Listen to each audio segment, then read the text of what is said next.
very own Ray Boom Boom Mancini. I gotta tell you, Mike, I think that sounds better and better every time, man. The hairs on the back of your neck. Oh man, this gets better every time. Hello, to welcome to another round of the Boom Boom Room or Ray's Boom Boom Room. I gotta say Ray's Boom Boom Room. Yeah.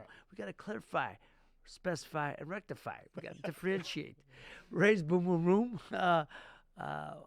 Here with this very special guest today. And I'm always here with my ace corner man, side man, Mike Case. Very special guest today, and I'll tell you about this young man in a moment. But before I want to go into, I'm going to talk a little bit about this weekend. Anybody got a chance to see this weekend's fight? It was Fox pay-per-view fight. Fox on PBC on Fox. I got to clarify. Different platform, right? PBC on Fox. I always say PBC on Fox. First pay-per-view fight, which most the studios now are having their own pay-per-view platforms. So pretty soon, if you want to buy a Disney movie, you go to Disney pay-per-view and stuff. So they're not going, going to be killing because, all these different, digital download companies, they've changed the game.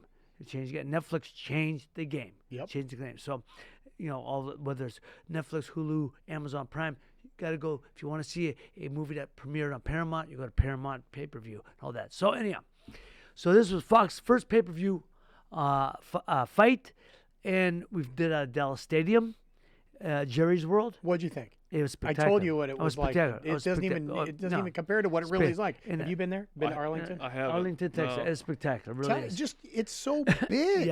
Yeah. Like you've seen a regular football stadium. No, we then went you out see there. that. And it's concrete, so everyone knows that it's carpet. That they put there. It's concrete, but they better get some thick carpeting because I'm gonna tell you what, them guys landing on that, that ruined a lot of careers, as we know. But it was a spectacular event. Over 40,000 people for Mikey Garcia and Errol Spence Jr. Now, Errol Spence Jr., who was the favorite, Mikey moved up not one but two weight classes to challenge him for the welterweight championship of the world, a version of it, the IBF welterweight championship. He's from DeSoto, Texas, Errol Spence, from DeSoto, which is about 10 minutes from the stadium. Okay. Mikey, of course, being of Mexican heritage, so they came out. Mikey was the favorite at the weigh-ins and stuff, but they came out in droves for both guys for the fight. And we did a before the fight asking our thoughts. So the Saturday show, Sean Porter, I was doing the commentary with Sean Porter and Chris Myers. Sean would pick one, I'd pick the other. So Sean said, "I'm going Mikey Garcia." I'm going with Errol Spence. Errol's bigger guy, common sense. He's going to win. Mikey's a talented guy, but Errol's, he's a true technician and, amateur pedigree, but probably the most avoided guy for the last 5 to 10 years, which is no dispute about that. Nobody wants to fight Errol. And neither one of them had lost, right? No. Okay. Errol Spence was 24-0. Mikey Garcia was 39-0. Mikey Garcia was going for his 5th world title, 5 different weight classes, trying to join the five timers club, along with. And they said, "Rick, can you guess them all?" And I guessed them all first try, of course. I said, of course, Tommy, Ray, Pacquiao, De La Hoya, and oh man, You got it on the last time. No, I said, so he's tried one more. That's it. There's 5 other guys. I'll think of it. And so this was the guy. And but Mikey fell a little short. Errol Spence just proved he was just too big, too big. And Mikey tried. But Do you think he saw something that he yeah, could he said attack? Mikey said he saw something in him that he can exploit. He said, I'm gonna beat this guy. He called Errol out for over a year and a half. Errol, I call him Cool Breeze, because he's a good old boy. Yeah, man, I'm just gonna go in there and do what I do. Was it a TKO? Was it no, a a decision. Or what was it? He could knock. Mikey stayed in the pocket. It was a good fight, not a great fight. Good fight. Mikey couldn't hurt him. Once he realized that Mikey couldn't hurt him, he just started walking him down. But Mikey, to his credit, skill-wise, is as good as anybody. But Errol Spence is the most devastating puncher out there. 21 knockouts, 24 victories. Again, the most avoided fighter.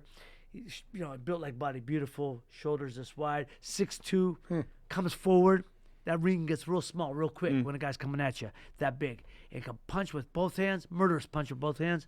So to Mikey's credit, Mikey stayed in the pocket, took some good punches, blocked and slipped.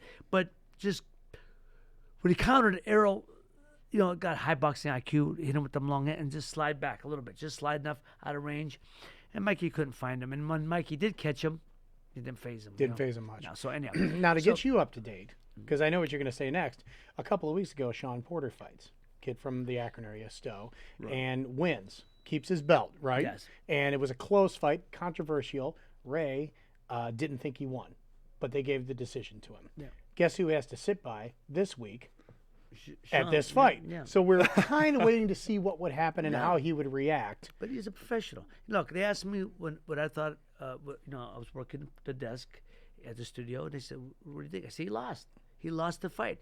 Sean didn't do enough to win the fight." And I thought I wasn't the only one who thought that. Right. So I speak. Look, one thing you're gonna get from me, which is why they hired me. I'm not gonna tap dance. If you stink the joint out, I'm gonna say you stink the joint out, no matter what. But if it's a close fight, and but if you lose, I'm gonna call you lost. Now, I will say this. I have said this since. I'm glad they give it to Sean because boxing's better to have Sean winning. We talked about that. He's yes. better. He's a great kid. He's good for the sport. He's just a great. He's the type of guy you watch your daughter to meet. You know what I mean? He's just a great kid, and he talented kid. Fight. He's a blue chip athlete from Stowe. Had offers to go places, most of the Ohio schools, and so just a great kid, and a hell of a fighter. But he didn't win that fight. It's just some nights not yours. But he got the decision, and it wasn't like he got blown out or anything. It was a close fight. But I thought it was pretty clear that he lost. But he got the decision. And again, I'm happy he did because boxing's better to have him. Right. And he was cool with you? Oh yeah, Sean's a professional. It was not brought up. Because he could have been. He could have said something. If it was me, I would have. But Yeah. he didn't, and I appreciate that because I would have just said, "Hey, Sean's how I saw it." But one's personal, one's business. One ain't got nothing to do with the other. You know what I'm saying? Luke, I could say, "Look, I saw you play football. I didn't think that much of you as a football player, but you're a hell of a good guy." You know what I mean? You may say, "Well, how's that?" That's kind of that, but that's my point being is one ain't got nothing to do with the other. What you do in your business life, I'm maybe not a fan of your business life, or I think you're not the best at your business life, but as a person, you're a hell of a guy. Right. Absolutely. Now, it's hard for people to differentiate. And I took time for me, when I was going way up, they were building me up. And then the writers start ripping me. And I said, "Oh, man, that hurts." My father's the one who told me. He said, "Raymond, they got a job to do too. Let them do their jobs." He said, "If you're going to take the good, then you got to take the bad. It's a package deal." He said, "My advice, don't believe any of it." Well, that So- shows a lot of maturity on his part that he did. Yeah, he did. He was a hell of a good kid. Look, most guys say, "I know who I am and what I am," but it's but I like him. I genuinely like him. He's a great kid, and I consider ourselves friends. At first, I think he was a little standoffish, but he warmed up, and as the night when we had a great time. So anyhow, great. it worked out. Good. Yeah. I guess. I was kind of hoping Yeah, for a no, little altercation. But that's all right. Just for good for the No, podcast. why not? Yeah, For good so we could talk about it later. Ladies and gentlemen, let's get to our guest here. And, Yes. and I do want to say our guest today, it's a serious subject we're going to talk about. And I can't tell you how much I admire him that he's willing to be here and talk about it. It's a precautionary tale of high school athletics, college athletics. There's a thing they call student athlete, which is all bullcrap. It's called athlete student. Right. You know that as well as anybody. My son went to school and it's athlete student. I told I had a son, Ray went out to Colorado State, basketball scholarship, got there, he was there 2 weeks. Said, "Pop," called me, said, "Pop, can I talk to you?" "Pop, I don't want to play." I said, "What's the matter?" I said, "I don't have the love for it like I should." "What do you want to do?" "I just want to be a student. Just be a student, but I don't want to let you and Mom die." I said, "You ain't worry about me and Mom. We did our job. You got to do you now. You got to do you." That's right. Decisions you make for your future. We're here to guide you. And I said, as proud as I was that he got the offer, I was more proud that he acknowledged the fact that he didn't have the love for it.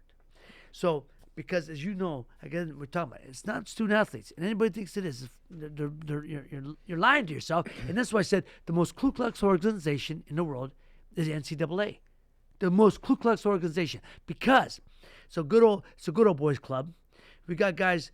If you buy a kid a $10 hamburger at lunch, they take away a It's scholarship. a violation. It's about, and yet they're making not millions, billions. So now obviously it's going to change. It's going to change sooner than later that they're going to have to pay these kids some type of stipend for playing. It's basically for playing, but they're going to say for living quarters and for food and whatever else, which as they should.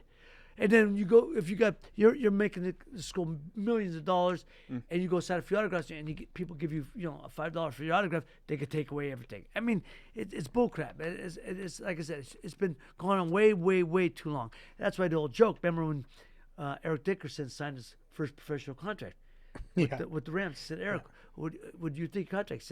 He said, I'm lost money. He made more money at SMU than he did with the Rams. And that's true. Any colleges. It's true. I'm going to get your feeling on that too in a little bit too when we talk about it. But anyhow, I want to talk to Luke because Luke. This is Luke Wollet. Our friend Luke Wollet from Poland, Ohio. Which is one of the better schools and football program. Well, all sports. Yeah. Just a good school system in our area here in Youngstown. A 2010 graduate of Poland High School. Graduated my wife's daughter. And I think Marissa's watching this because you're going to be on. See that? Hi, Marissa. Hey, Marissa. That's good. So, and you went to prom together? No, just kidding. No, we actually did go to a couple of dates together. Here we She's go. a beautiful girl. She's a handsome son of a gun. Why not? Why not? Right. But they want it. You know what I love about it? And I'm sure you know. I did have a few girls in school, and you realize you're better friends than anything else. She's a great girl, and you realize, you know what? I did a girl. So we did our for high school a year. Mm-hmm. I love her to this day. She's a great lady. We've just realized you're better friends. Yeah, absolutely. And she's got a great man with Tom. I know Tom well. So, but Luke was a blue chip athlete. Chose to play football at Kent State University here in northeastern Ohio. So I'm gonna let you take us there. Let you tell the story from there. And again, I admire the fact that you're here and willing to tell your story. So thank you. Yeah. Thanks for having me. And I had a coach that always told me, he said, Luke, realize it's student first, athlete second. I said, yes, sir. Thank you. If you didn't see that, he put the 2 up first and the 1 up second. Yeah. So that's kind of the motto I took at Kent State. That's the motto everywhere. Yeah.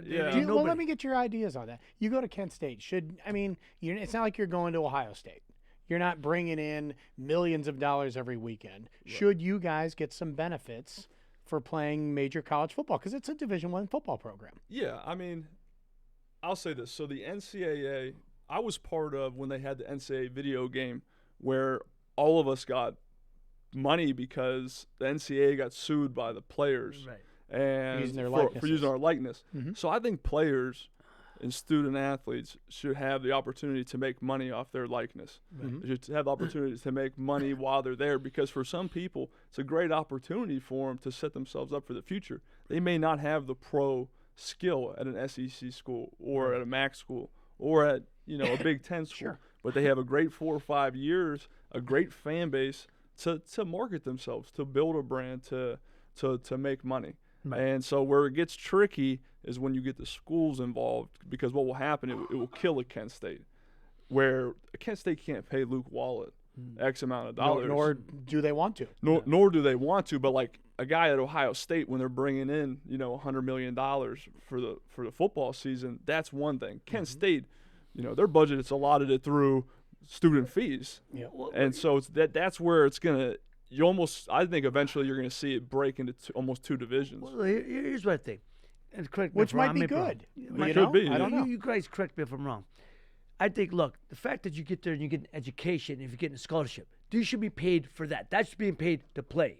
What I think you should, jerseys being sold with your name on it, people walk around with your number, whatever it is, you should get a percentage of that. You should get paid for that. And whatever else, the extracurricular stuff that the boosters bring in or do for the team, you should get a piece of that. How about you get a taste of something? Not for playing itself, because that is the education. That's the trade-off. But for everything else it brings in, like I said, shirts and other things, I believe you should get a taste of that. Absolutely. I feel like, and this is just me, I feel like there should be money that goes into a pot for you guys. And that when you graduate, when you use that free schooling and you use that athletic ability and you graduate, then I think you should get the pot or whatever it is. Let's say it's $100,000. Right. But I don't. For graduating, if you got to, you got to do your part. You can't just go to school there 1 year and then the one and done stuff. Get out and just you're using the school. Although the school's using you. Don't get me wrong. I totally agree with you there. Right. But I think that there should be some sort of mesh where the education part comes in, where you guys are there to do your education, and then at the end you should be rewarded for that if you stick it out and do the thing. That's what I think. That's But I mean, that may that's be valid. wrong too. That's valid. It No, doesn't it's work not wrong. with Kentucky college basketball. No. But I think it would work. Or the one and done. It's such a. You gotta laugh. How much It's- did it you was- get for the video game thing? Any idea? Are you allowed to tell us? Yeah. I got like $2,500. Shut up. Yeah, Really? yeah. So it was Just because number 39 or yeah. whatever was Well, on the what's video like game? really funny about it is we all loved being on the video Well, game. yeah, Right. that's better We than did that for free $2,500. anyway. Yeah. So we're all getting these checks like 3-4 years after we're done Right. from some settlement. That's awesome. You know, some lawyers. You know, it was a $650 million settlement. Yeah. And so it was a big deal. That's why they That's quit funny. making the game. Right. That's funny. Right. So you go to Kent. Did you get hurt in high school or in college? I got hurt. I mean, I You- was you always get getting hurt, hurt. but Okay. but I mean, it's all relative. I think I had a really high pain tolerance. And I never missed a practice in high school or college. I never missed a game in high school or college. And my sophomore year is the first time I had a pretty serious injury where I broke my left ankle. And it was the first time I was exposed really to pain medication. During a game or practice? So I broke it against Louisiana Lafayette during a game. And you still never missed a game or practice? No, never. And you broke your ankle. Broke my ankle. I played the whole season on it. So they have these things called Toradol shots that pretty much numb everything. That's right. And it's a temporary relief thing. So during the week would be excruciating, but you know, you get used to it. Look, let me ask you, wait. Did you know they do the X-rays? You knew it was broke. Right. They knew it was broke. That news, bro. Yeah, okay. And they still have you playing. So yeah, What, was it your decision? I'll take the shot and I'll play? Or are they well, going, you can't leave it up to him. Hey, you're Because every getting the guy's gonna shot. say, "I want to play." You can't leave it you to would the kid. think, right? You Yeah. can't leave it up to the kid. That's what the That's adults where the are supposed to be adults there, are supposed- or or the the doctor's school supposed to be there. officials. yeah, ahead. I mean, I would have had to be in a really, really bad situation. I mean, I played with separated shoulders. I've played with my senior year. I played with a torn left MCL the entire year, which is a little bit later in the story where a lot of things got pretty ugly for me. But I always found a way to manage the pain and to play. It was important for me. Like you said, no one's taking themselves out. So I felt an obligation to my teammates. I felt an obligation to my career. I felt, being from Youngstown, we have a certain, pride that we're going to Of tough course. things out, Of course. and I carried that with me, all the way through college. And, So then your senior year, you get the MCL. Yeah. So senior year. Wait, I apologize. You were saying you were taking at that time when you had the broken ankle. You were on medication. You give you some pain medication or Yeah. So they gave me some pills, Vicodin. bikes. So yes, bike. I'll set the stage for you. So sophomore year, break ankle, pain medication kills the physical pain, right? Not a problem. No more Percocets, no more Vicodin. It's not an issue. And so we have this big season my junior year. We're 11-1, 15th in the country, double overtime loss away from the Orange Bowl, Kent's first bowl game in 40 years.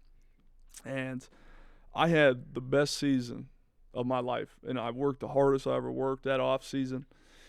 I led the conference interceptions. I was top 10 in tackles.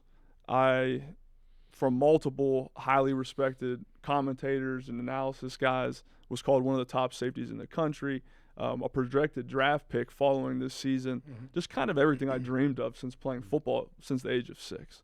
And what came with it was a lot of different things. I never had media calling for me. I never had agents wanting my number. I never had this kind of attention. So started building up a little bit of an ego. Senior year happens. We're playing at LSU. So anyone who watches football, they had Odell Beckham, Yeah. Jarvis Landry, and off topic. So when they just came back together, they keep showing these highlight films on Twitter and Instagram that says, last time they played together, and you can see me standing there while Jarvis Landry shoots across my face for a touchdown. So, yeah, thanks. Thanks for that. Did Thanks you for the Did you get any reminder. residuals for that? No, I guess not. So, Thanks for digging that yeah, up, ESPN. so they had Jeremy Hill, Zach Mettenberger. How good were they? After the game, Like I said, stupid good? I said these guys are going to be the best receivers in the NFL. after the game. All my buddies, we still talk about it. No one could guard him. They, at one point, it was 1st and 10 at the 30. They throw a 20-yard comeback to Odell Beckham. They get a holding penalty. Next play, 2nd and 20. Run the same exact play. Holding penalty. Back. 1st and 25 now. Same exact route. And not one time could we stop this route. You knew it was we coming. knew it was coming, too. We're screaming at the corner. Listen, 20-yard comeback, 18-yard comeback, no shot. And They're that good. That good. And on top of that, the third play of the game, I tore my left MCL shooting out to the flat, making a tackle. So – because you're a crappy cornerback, probably, right? Yeah, I mean, I'm sure someone blew a coverage. It was never me, though. Never. No. Deep third. No, yeah. Well, my coach would probably argue with that, but whatever. All right, so you hurt yourself. So I hurt my knee, and so I had no shot at covering these guys. But I put on a knee brace and continue to play. Yeah, I'm going to play. So at this point, they didn't have these redshirt rules that they have today. So my season – I'm looking at my season and my future, and I either have to finish this season through this pain somehow or essentially forfeit any opportunity at the NFL, because being a guy in the Mid-American Conference, you don't really have the luxury of sitting out. You got to pile up stats. You have to. You have to prove your worth to these guys against opponents. We're playing Penn State the following week, and I'm sitting there and contemplating all these different moves I can make. And really, there was only one, the same one that I made my whole career, which was play through the pain. And so in my back pocket, I knew what painkillers did. They killed pain. And so what did I do? My doctor, actually the team doctor, wouldn't write them. So I had to go seek them through the streets. So I, innocently enough, get a couple Percocets, really low dosage Percocets, and I play with it. I play on them. We play Penn State. I have 15 tackles, and the Percocets did what they were supposed to do. They killed the physical pain. But for the first time in my life, because I always had a pretty good, Poland kid, always sports was easy for me, very, very something that was always a relief. For the first time in my life of 21 years, I started to experience anxiety about the future of the NFL. And I actually, at one point later that season, went to a cardiologist because I had heart surgery when I was 13. I thought it came back, my arrhythmia. And so anxiety about the future, not knowing what anxiety is. Racing now? Racing. I mean, incredibly. To the point, I'm sitting in the middle of the game. And it's not a panic attack? Yeah, it was a panic attack. And it's during the game? During games. And then, depression about the timing of the injury. And so now I'm sleeping in later. And I'm showing up late to practice. I'm just doing different things that I'm just kind of, I don't understand what any of this is. Right. And stress really that I never felt. And so the progression for me was thinking that I needed these things to get through the pain. They started to seep into every part of my life. So whether it was 2 innocent Percocets against Penn State, now became a couple innocent Percocets for Wednesday practice and for the following game. And then Monday, Tuesday, Wednesday practice, then the game. And then every day during the week in the game. And then to wake up and then to go to sleep. And in a very, very short period of time, these drugs had intertwined into every part of my life. Yeah. And I no longer able to get Percocets because my drug dealer told me that he couldn't get them. I was introduced to heroin. And the thing is, we show on the news what heroin looks like. It's this needle, and they're boiling this stuff up. Well, the reality was I never even used the needle. I snorted it. And so people during the season? During my senior night, a night that I'm supposed to honor my parents for all the sacrifices and for everything that they've done for me. Instead of honoring them, I have one of my worst games of my career, obviously. And because of the heroin, you think? Well, probably paid a part of it. I mean, there was, I kind of just probably let myself go a little bit at that point without realizing it. Yeah, I mean, listen, my head wasn't there, even though I probably thought it was at the time. Of course. But like I said, these drugs turn dreams into nightmares really fast. Did your mom and dad know, you think? Not at that They time. didn't know something's up with our son. You know how moms can tell. Well, you it's know? funny you say that. I was actually just talking to a buddy, and I said that, like, throughout this process, like, my mom, when I look back, is like, we butted heads so much, and she was spot on with so much stuff. but like, you know, she probably like chopped it up as like he's a, you know, a young, you know, boy that's become trying to mature into a man. And, like, maybe I should back off. But, like, the reality was she was, like, on top of everything the whole entire time. But I kept her at a distance. People struggling, that's one of the big keys is they isolate. So whether it was with anger or with physically removing myself away from her, that's what I did. Did you have anyone to talk to? Do you have anyone you admired enough to talk to or that took an interest in you?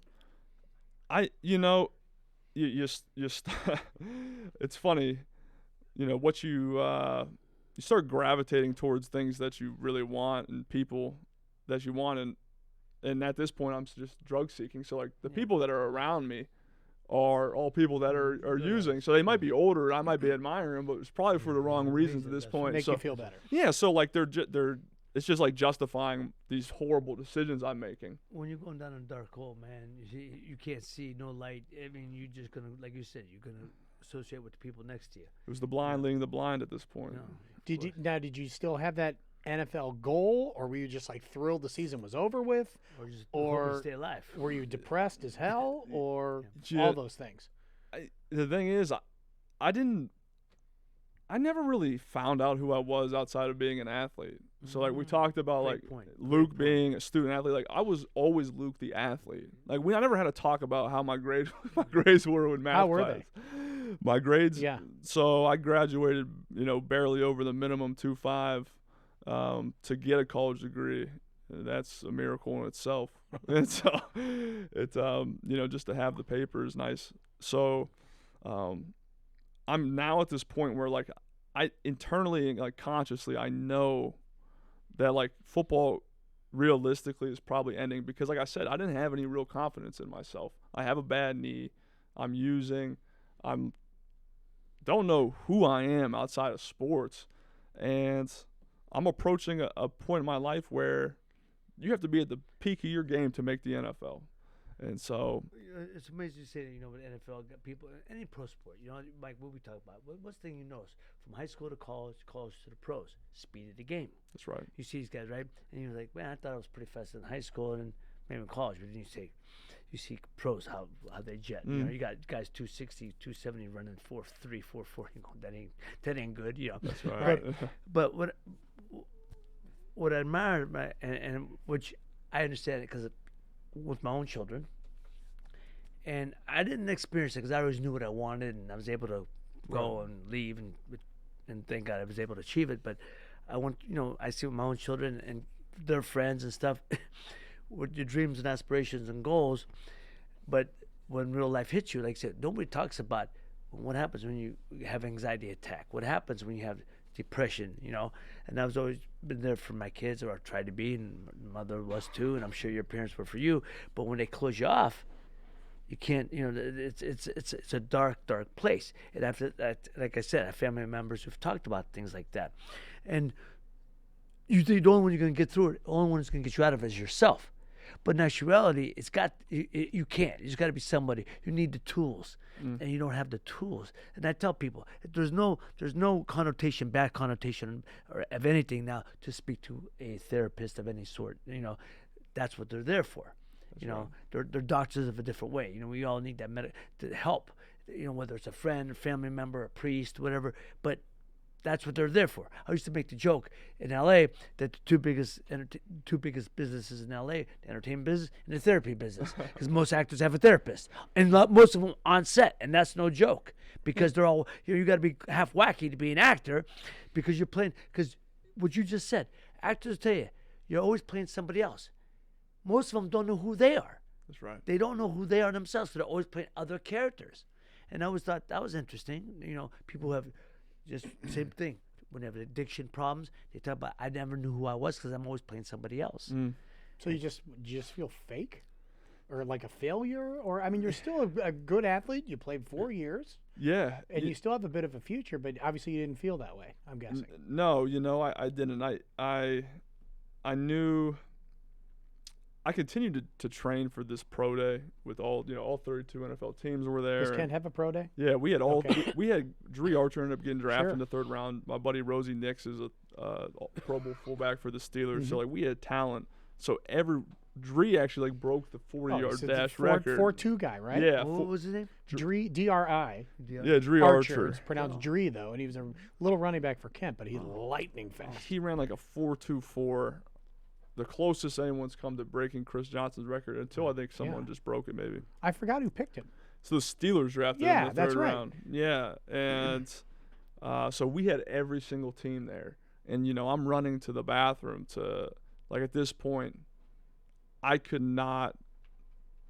felt like to be who I thought I was, I needed these drugs in my life. And that's like in between my bench press, I'm running to the bathroom. In between my to do drugs? To do drugs. To like feel like I need to be at like a sustaining level. To be who I am. There's one like eventually they're gonna do a urine analysis. No, urine test. We didn't think about that. No, I didn't really. Listen, anyway. Was your knee still torn at the time? It was at this point, it's pretty much all healed. Okay. Yeah, and so, but they just creeped in every aspect, and at that point, it was more about the emotional pain than the physical pain. So what were you doing in the bathroom? I was, whether snorting, some type of painkiller, or something along those lines. Because you're like, this is my shot. I got to do anything I can to do it? Yeah, well, that, and it's, well, not necessarily that, but like, what these things do is like they ease the anxiety, they ease depression. Like I didn't have to face who I was. Like I didn't feel good enough without these things in my life. And so like when I had them, I felt like, okay, like let's go now. I'm relaxed.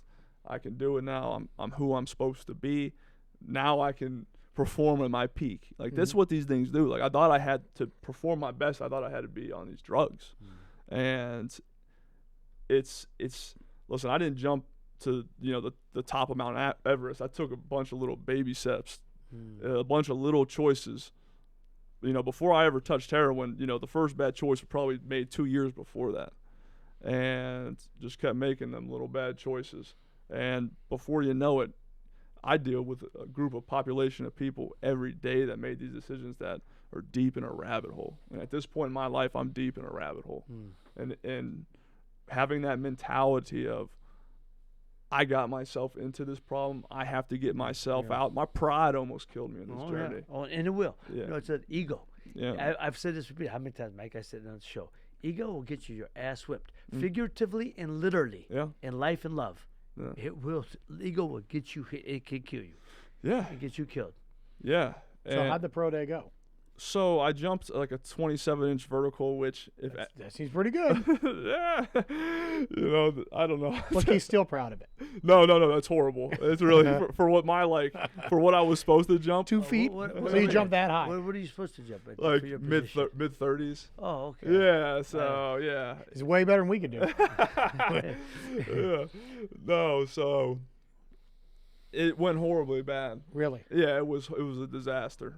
It was, and I remember going and watching the March Madness tournament at the bar after, and like kind of accepting this is my life.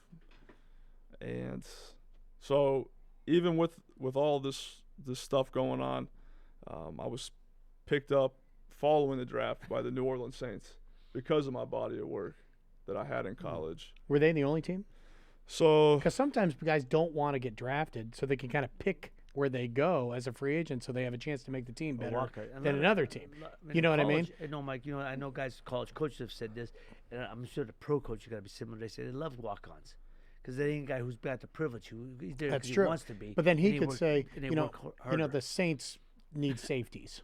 I wouldn't go to the Patriots. They've got safeties. I can pick the Saints instead, or something like that. Were they the only team, or were there some other ones? They were actually the only team because it ended up being a horrible fit because they drafted 2 safeties that year. Okay. They drafted Vinny Sinceri out of Alabama, who was like another 6-foot safety, and they drafted a kid out of Kansas State, I think Zimmerman, who was a great safety. And so going in, I know going in. Tough. Yeah, it's gonna be tough. And listen, Jordan Jefferson, who was a quarterback at LSU, I picked him off twice. Like we're actually like in had like a good couple weeks, and the issue was they hand you like it's a business. Like my roommate there, Casey Rogers, he tweaked his knee, and they gave him a plane ticket home that day. Just because he tweaked his knee. Yeah, I mean, it's people see the big guys that have these big contracts. The other guys are just rotating. Oh, absolutely. So like those guys who stick, like God bless them, like they are talented, hardworking. They deserve more than they get because the number of people they go through to get those guys is incredible. And so the issue is it's such a business. They give you these big install packets, and I'm sitting there, chasing these drugs to where, they're calling on me in meetings to answer defensive inputs, and I'm, calling back out stuff from college. It doesn't even make any sense in that room. Rob Ryan was the defensive coordinator there. He was the safeties coach, and he's like, Wally, like, what are you talking about? Like, Rob Ryan was? Yeah. He's like, it doesn't even make any sense. And the Grim Reapers, they call them, the guys that hand the tickets. Yeah, my ticket was, wasn't too far behind. And to be honest with you, I didn't really care at that point in my life. And I just kind of accepted it probably a while before that. Yeah. That it wasn't going to work out. And but I had everything that sports gave me in drugs now. And so I was okay with it. Was it hard to get drugs in Louisiana? No. I mean, I'm guessing you can't bring them with you. Well, yeah. I mean, I took old prescription bottles on the plane and filled them up with the proper prescription. And back then, too, you have to keep in mind, like, the opioid conversation wasn't the same. So I could have a doctor call in from Ohio to New Orleans, no problem, to fill a prescription. It wasn't an issue. They just started changing, over the last 5 years, things have really changed. And now it's like 3 days at a time, and there's a lot more restrictions. I don't even know what they are now, but I know it's a lot harder to get the amount of. It's funny you talking about. Now you realize your season's over. That's what I'm talking about. Now you still got a whole year left of school that you got to be there and supposed to study, and but you're going through the depression, you're going through the pain, physical, mental, emotional. I mean, that's got to be a grind because the season's over. There ain't no more football. You're looking. I'm sure you start prepping for the camps coming up, the tryouts, the pro day. But that's what I'm saying. When the letdown is what I'm saying. When the season's over, the letdown. Physically, you're not where you want to be. Mentally, you're not where you want to be. Emotionally, I'm gone. You're gone. Shot. Yeah. Spiritually, So did you go home, or did you go to Kent? Well, you got to stay to go to school. No, so I actually had enough credits to take a general education degree. And so I was graduated already from Kent State. Yeah. Well, that's good. So except for you don't have a job or that's right. Anywhere that you wanted to go at the time, right? No. Because this was your plan. I didn't have a plan, a solid plan B. Like I said, I never looked outside of being Luke the athlete. I never wanted to. It made me uncomfortable. It just wasn't. It was hard. It was things that I didn't want to look at in myself. And I probably left New Orleans emotionally as like a 11-year-old boy, and knowing who he was, probably the same as an 11-year-old boy. And I didn't want to have a conversation with anyone outside of sports. And I really just wanted to isolate from the world at this point. I didn't want to talk about sports anymore. It upset me. And I actually moved to Cincinnati, Ohio.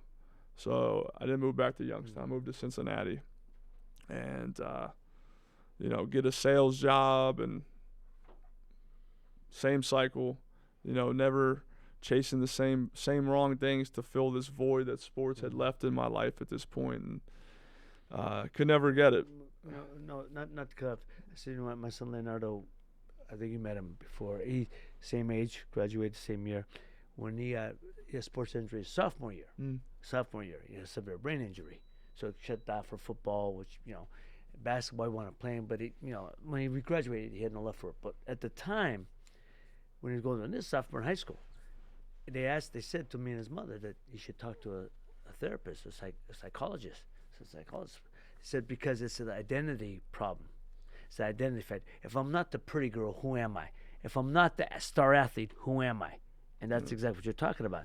And that's a real thing, especially at that age. Now, this is you're at college, but you can imagine going through, like kids go through high school, college. It happens. It's amazing you said that. So, two things with that. So, I can't tell you the number of high school student athletes that I now have to help with substance abuse and mental health issues, that their sports career ended after high school, right? It's the same as what happened with me in college. And the second thing was, I spoke at the Mid-American Conference's Health and Wellness Summit, and we're actually working on a partnership with them in Banyan Treatment Center, my employer, so that every student athlete will have coverage for mental health and substance abuse. Beautiful. And so we're really trying to collaborate and work on this and make this something like a gold standard for the rest of the country to follow. So it's exciting, and I was up there speaking to them, and I was telling them, you know, my exit exam was one meeting. They asked me 10 questions with the school psychologist, bang, bang, bang. And you talk about an important time of transition, you know, where, you know, we do so much for student athletes going into college or going into freshman year. Like, we have a meeting with a counselor once a week. We have them doing all these different things. And then it's like, it goes back to why we should pay our student athletes, because we just toss them to the streets when we're done with them. Like, you know, like they're garbage. Well, we use them. We got everything we want out of them. Mm-hmm. No, like you said, we got no purpose for us now. That's right. I mean, none of these guys cared how I was doing. There's a couple. You know, John Haycock, salt of the earth, Youngstown guy. Great guy. Still talk to him to this day. I love him. And there's a few. I shouldn't say that, but I mean, from like a university standpoint, it's just the next thing, and I understand that. But that's where they really should be paid, because now you're talking about all these different mental health risks, and it's incredible. You said, that's the thing. Kids at your age, look, the brain doesn't fully develop. We've known that now when people tell you 25, 26. That's right. You got kids going to service at 18, 19, time to go, you know, go to war, shoot the guy coming down the, you know, the enemy coming down the street. Who is the enemy? Well, okay, it's the guy over there with the park on, you know. Right. Okay, so this is what I'm saying. Our kids brains are not fully developed. Now, you're going to school or going to pro athlete. You're going to the pro football, and you're banging the head, your brain's not even fully developed, and it's getting rattled around. Then, like you said, then you got to find out, who am I? Who am I? I'm. You know, that's why there's the reasons why athletes in general get in trouble. Why they got world by the ass? No. They don't know what they got because they don't know who they are. You said it perfect. It's a perfect say. They don't know who they are or what they are. Yet they're making a ton of money. They got big, and and everything's at their fingertip. Whether it's women, whether it's drugs, whether it's alcohol, anything you want is accessible to you. That's right. And yet they don't know who they are, and they're trying to figure that out. And that's what most kids said. Look, I remember when I was 21 when I won the world title. I had a lot going on. I said I thought I handled things as best as possible. I like to think I did, but I'm sure there's a lot of people that go, "Man, he was a jerk off." I hope I wasn't. I like to think I was respectful and stuff, but I'm sure at some point I acted like one. But I didn't know. You don't know what you're doing. I didn't know at the time. I didn't know how to handle this. I'd handle it as best as possible. Thank God I had good parents. My mother, make sure, my father gave me good advice. But it's trial and error, man. It's trial and error. Right. And now I'm traveling all over. I'm traveling all over the world and stuff like that. And to face of boxing. And I'm 21 and they're going, "Oh, this ain't bad. I'm 21. This is pretty cool." And but you said I didn't know who I was at that time. You can't help it though. And I know, and I probably never found out who I was until maybe, and I mean this truly, last 5 years. I mean it was because things happen in your life.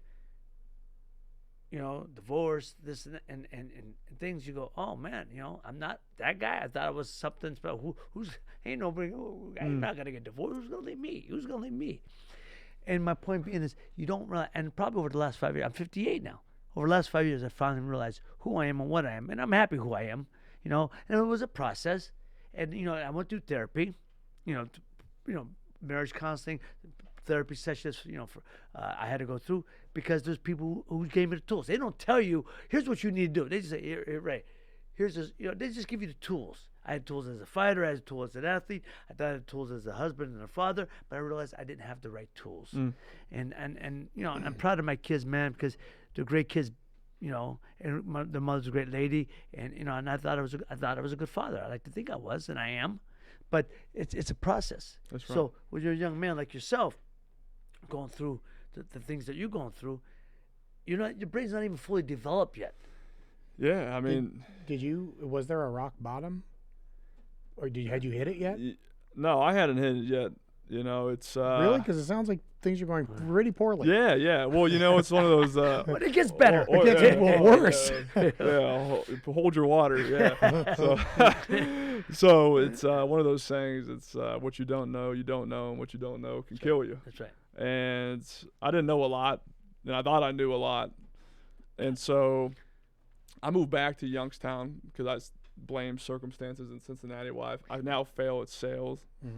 And you know, now I start working for my father, and that's exactly what you want to do when you come home. Well, you know, not easy. Oh, you got listen, a great father, thank God. Well, I have a great father, and the best thing he ever did was fire me. Guy's smart. Oh, Harry, we're gonna talk about that, my friend.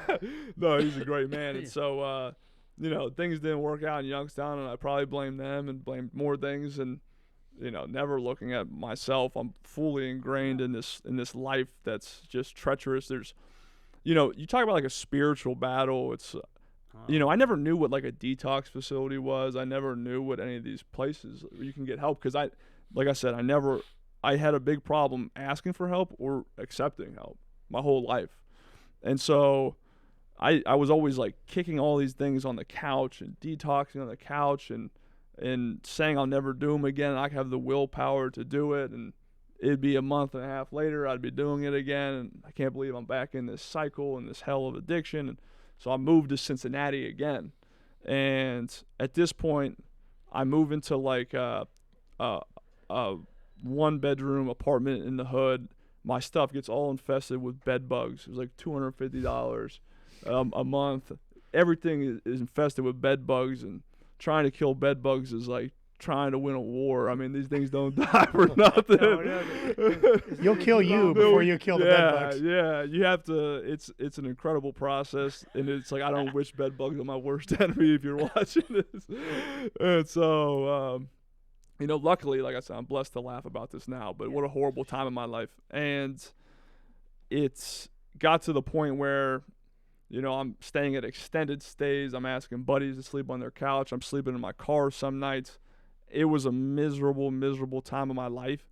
And, you know, like throughout this process, you have fleeting thoughts in your mind to like just like kill yourself. Suicide. Yeah. No, I was waiting for that. Yeah, I've heard that from people who've gone. That suicide seems to be the way out. You know, because that's always now. Whether you know, obviously you're strong enough that you didn't follow through. Obviously, you still have to flush them out, but those thoughts come in. Yeah, I mean, if it started as a whisper, it that. sounded like a full stadium screaming it in my head, I've and heard it got loud, and it got real, and it got to the point where I felt like a burden to everybody who loved me, and I was so isolated, and so I kept everyone at a distance. Well, that was my question. You have friends, family. Nobody knew what you're going through. I'm sure maybe your mother and father, they assumed, but friends and stuff or other associates, you keep at bay. They don't know. Yeah, You're I in mean, Cincinnati doing your thing. Yeah, I mean, it's easy to keep friends, especially in today's society with phones and everything. Yeah. It's easy to. So yeah, I mean, listen. Everyone shows their highlight film on social media, Yeah, and exactly. you know, it's easy to give off like everything's okay. You know, we see it all the time with suicides. It's like I can't believe anything was wrong with them. Everything looked great. It's true. And you know, I kept them at bay. My parents, they had a different idea, but even them, I kept them at an arm's length, and you know, they finally got to the point where they're like, listen, Luke, like, we don't know what to do with you. You know, like this is exhausting, whatever you're doing. And so with these voices running through my head, I always say the pain of living finally surpassed the joy of using and what drugs provided me. And with the most and utmost serious plans to finally, it felt like do everyone a favor. It would have been a horrible, unchanging mistake. I felt like the only way out of this nightmare was to end my life. And that day beforehand, the day before I had these plans, so my father drove down to meet me, and something tugged on his heart for him to drive down to Cincinnati and offer me help. It was the first time someone's offered me some type of treatment. And you were gonna do it the next day? The next day. Like, did you know how you were gonna do it and everything?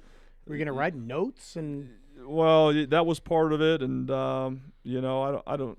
Just in case anyone's listening, I don't want to get too much into detail with it, but it was a a well thought out plan where it just felt like. That's gotta be. I can imagine what you're going through in your mind. So your dad saved your life. My dad absolutely saved my life. I always say God tugged on his heartstrings and he was obedient.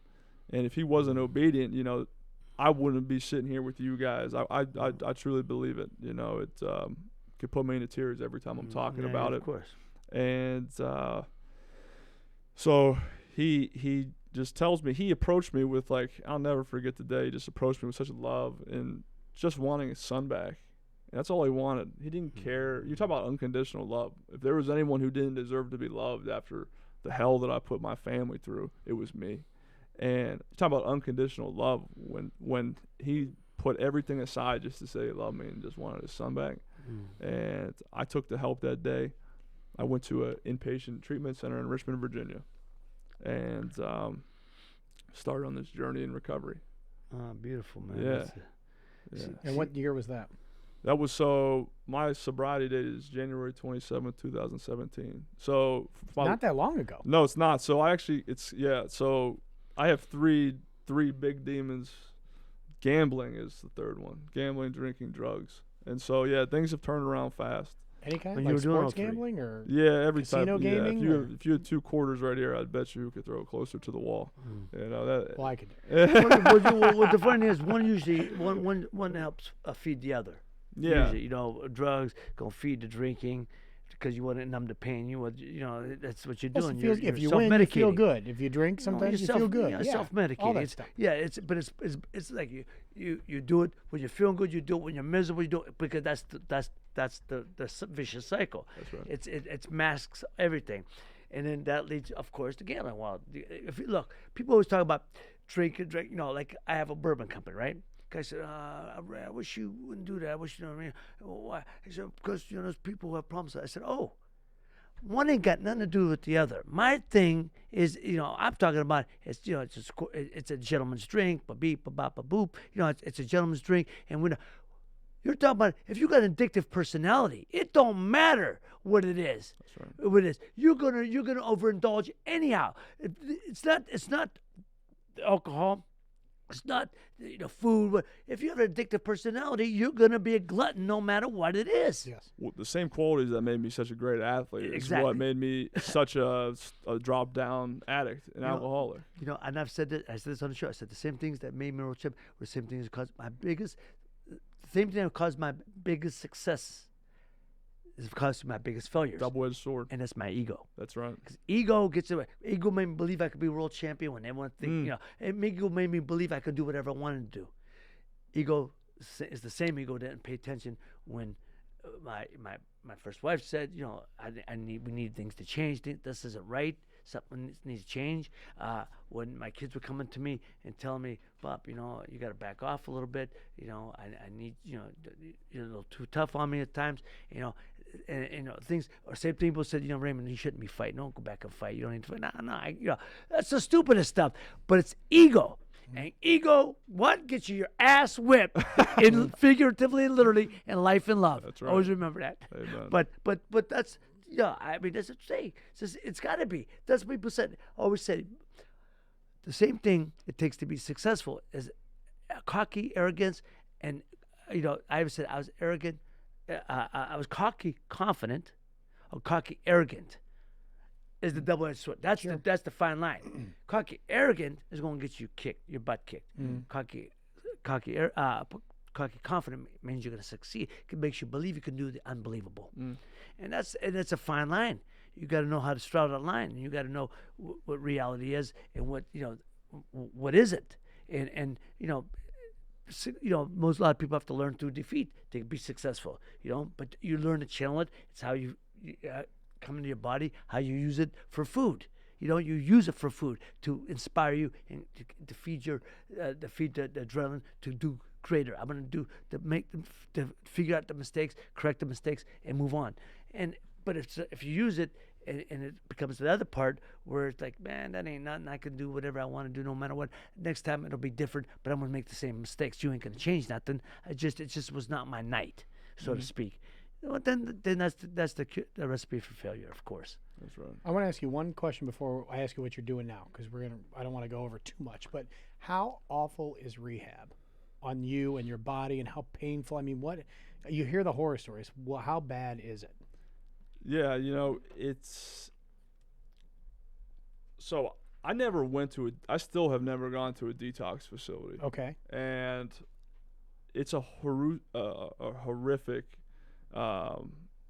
It's gruesome to go through detoxifying your body from these drugs. So it's a medical setting is necessary.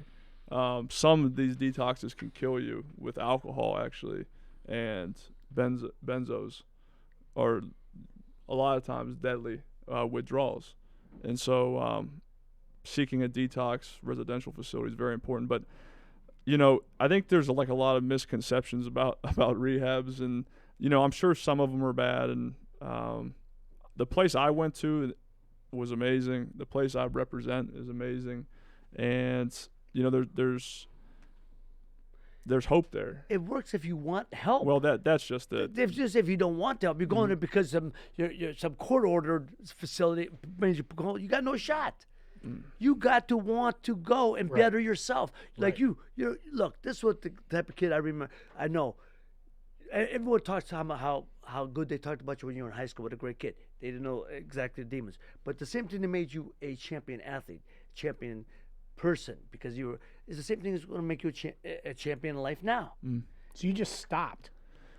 Well, is that what you're saying? Yeah, for 6 days, which is what essentially you needed to get into the place I was going. So it had to be like a 6-day stop. So I was able to maybe 4 to 6 days, somewhere like that, and then I get into the place where it's 28 days, and then I restart my life in Florida and go to outpatient there, and that's where I kind of went on this journey. And just tell us who you're working with now and what you're doing. Yeah, so I represent now one of the largest private treatment providers in the country, Banyan Treatment Center. We have 11 facilities across the country. We have 2 in Pennsylvania, 2 in Illinois, 1 in Massachusetts, and 6 in Florida. And anywhere from primary mental health, substance abuse, and we actually have an all-female eating disorder facility. And so a lot of different things that people are struggling with. And basically what I'm doing is connecting the dots for people. Whether it's families looking for help. I'm performing an intervention in a couple weeks with a family to hopefully get a daughter locally into treatment. Working with different lawyers for court cases and HR departments, and just people looking for help and trying my best to put them in a winning situation. And because throughout this process, we have every level of care. But this is a lifelong journey. This is, to rebuild your life from destruction a lot of us have brought our lives to. Just trying to connect the dots for people throughout this process. But it's never too late. It's never too late. That's the message, man. I don't care how old you are. Never too late to get your life on track again, to better yourself, no matter what it is. And you always see a lot of entertainers, actors, and stuff. And these guys, they're 50, 60, 70, still going. Ain't never too late. That's never right. too late to get your life in order.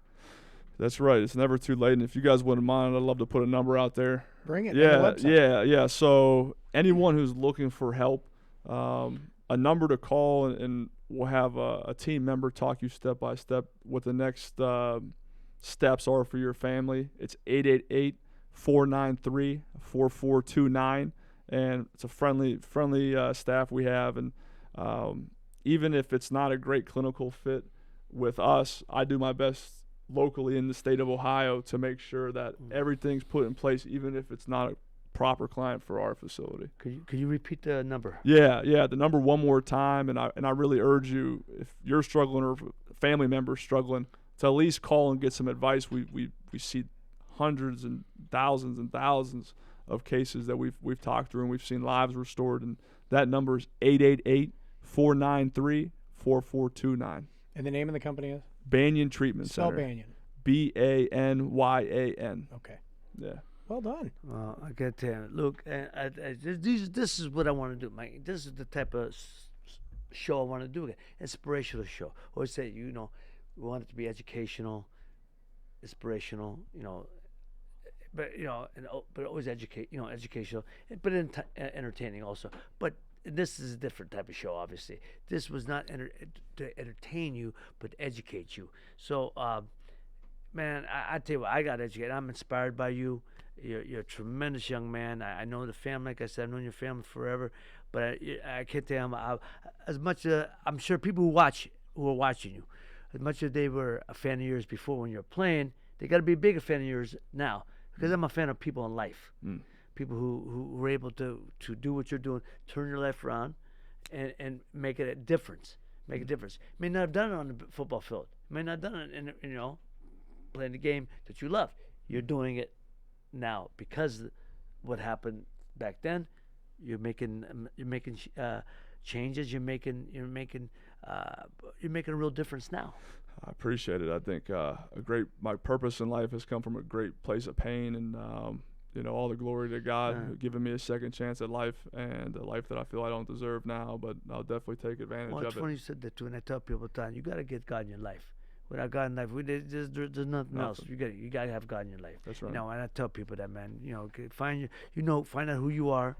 Find out who you are, learn about yourself, but get that higher power, man. Get God in your life. You got without God, you ain't going anywhere anyway. So you gotta get strengthen and renew yourself. I'm gonna tell you what happened when I leave and go home. My wife's gonna say, "You didn't shut up. It's not about you. You try to make it about you. It's about Luke, but try to make it about love. I was just trying to give my experiences." I'm sorry if She's wrong. I'm Shut up sorry. this I'm time. sorry about if I overstep my boundaries. No, because it is about this guy. Oh, I'll hear that. You don't shut up. It ain't about you. Why did you just let him talk? I mean, he's interesting. You ain't that interesting. You always got to make it about you. Anyhow, but that's what we try to do here. We try to personalize it because I've tried to personalize it because I think people out there are gonna try to personalize it. That's right. We just try to personalize it, and everyone's going through the highs and lows of life. Life kicks your ass once in a while. It's getting up. I tell people the first step to success is when you get up in the morning. You take the first step out of bed. That's the first step to success. Getting out of bed is important, man, because a lot of people can't for whatever reason. Plus, if you can get all the way to the bathroom before you pee a little bit, That would help too. it's way better. Way better. Today's Mike, victory. we got to talk about our. I just want to make sure everybody knows that we're sponsored by the fantastic Avalon Inn and Resort. You best. said you came in and you've been here before, Yeah. but never in the office part before. Never in the office part, but And great place. they have some summer golf packages that are available, very inexpensive, and it's a beautiful facility. And they have 3 championship golf courses. And if you'd like to be a part of it is Avalon GCC Golf and Country Club.com, and we never have bed bugs. No, and yes. you know how that can be, and that can be awful, but we don't have those here, and they're beautiful rooms. So that's all I want to say. Luke, I can't thank you enough. I don't know if there's anything last thing you want to say to anybody. Anything? Yeah. If you're watching this and struggling, you were created on purpose for a purpose. So keep walking through the pain, and people love you. You are loved. I love you. These guys love you, and things will get better. Oh, man, that's beautiful. And you're not done. I'm sure you're not done. It's going to be a struggle at times in the rest of your life too. it's a So we lifelong want you to commitment. keep going too. Thank It's a you. lifelong Thank you. commitment, Yeah, that's for sure. That's right. I'm blessed to have a great group of men around me to lift me up and to keep me in a great place. And so get around good people. And, Absolutely. Well, you know what? light brings light. Darkness brings darkness. That's right.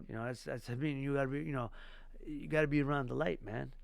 That's Stay right. in the light. You got to be around light. And if you go stay in the darkness, darkness brings darkness. That's all it. That's right. So, Mike, anything you want to say last thing? That's it. I just want to encourage people to subscribe and stream video and watch Ray's Boom Boom Room and download these podcasts because they do make a difference. I like to think so. This is what this show is supposed to be about, man. This is one of my favorite shows, man. If not so far, my favorite, because it's about. It's exactly what we're trying. We're trying to make a difference in people's life. Get food for thought, man. Just food for thought. And on that note, take care of each other, love each other. We're back next Tuesday for another round of Ray's Boom Boom Room. Hope you enjoyed tonight. Tell your friends. Hopefully you'll watch next week, and maybe hopefully we'll have a show as good as this. But man, I don't know. It'll be hard. So take care. Love each other. Good night. God bless.